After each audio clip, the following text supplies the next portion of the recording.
Kamusta na mga kamed? So ganito ginagawa ko pag wala akong customer. Naglilinis ako ng aking working table. Tinatanggal ko nga pala yung mga dumi-dumi dyan sa repairing mat ko. So yan pa kasi may mga pandikit na nandiyan sa gilid, mga pinagtanggalan sa LCD, mga basag na LCD. So yan, tinatanggal ko dyan lahat ng mga dumi para at least maganda siya tingnan at malinis.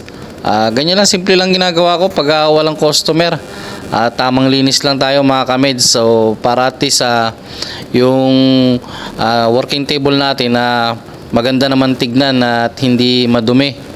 So ganyan lang yan pag wala lang customer. Pero pag may customer naman, asahan mo na magulo yung working table ko. Maraming mga nakalagay. So ganyan pag nagre-repair ka ng cellphone. Salamat mga kameds.